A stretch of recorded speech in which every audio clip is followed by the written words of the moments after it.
Food review tayo ngayon. Itong Tipas Hopia.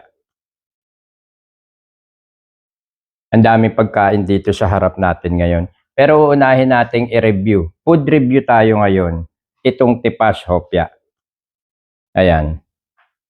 Itong Tipas Hopia, alam naman natin, lalo yung mga taga Metro Manila, yung taga Taguig, na pagka sinabing Tipas Hopia, ano na yan eh, legendary na yan, alamat na yan eh. Hindi ko lang sure do sa mga lugar na katulad ng Visayas or Mindanao, kung ito bang Tipas Hopia is sikat do sa lugar nila. No? But dito sa Metro Manila at mga karatig probinsya like Cavite, Bulacan, legendary na pagka sinabing Tipas Hopia. Ang tanong, bakit ba sumikat itong Tipas Hopia? Anong lasa ba meron to? Mas masarap ba to talaga kaysa doon sa mga yung leading leading hopia natin ngayon? But anyway, Tipas is a leading hopia rin naman talaga. Pag sinabing Tipas, ang ine-expect talaga is masarap. Tingnan natin. Actually may nagbigay lang sa akin eh. Tipas Special Hopia Ube. Ayan, may nagpadala sa atin ito. Ito siya, ang itsura niya. Ayan.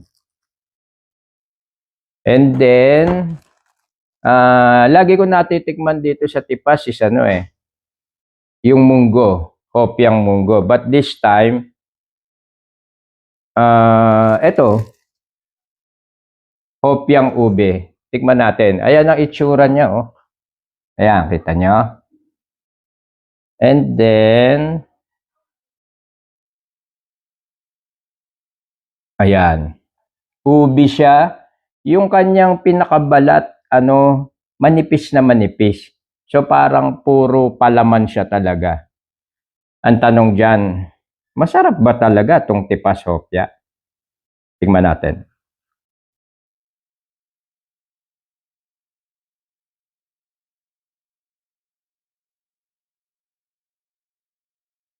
Masarap tong yung ubi niya. First time ko natikman yung ube. Usually, ang natitikman ko rito is munggo. Masarap. Ang isang pintas lang siguro dito sa Tipas Hopia, kasi napakaraming binubuhay nitong Tipas Hopia na ahente.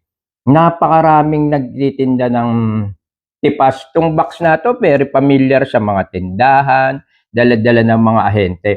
Minsan kasi may sinasabi sila na parang yung parang lasang kahuna o lasang, minsan sabi, parang lasang amag. Siguro, dun yung sa mga ahente na masyadong nagtatagal sa kanila. Pero pag natikman nyo yung talagang yung bago, sabihin natin, katulad nito, nung ibinigay sa akin to,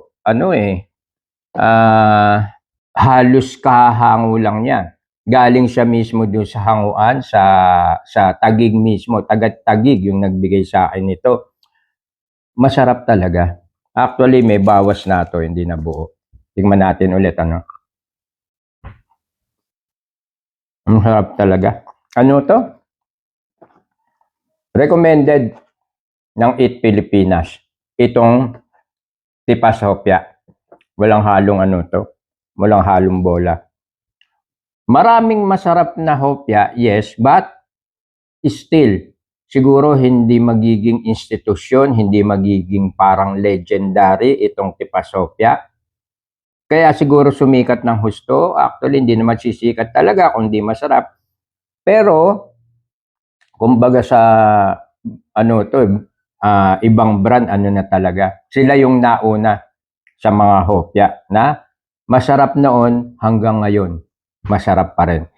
Tipas Hopia, hindi sayang yung pera mo. Recommended. Recommended ng Eat Pilipinas.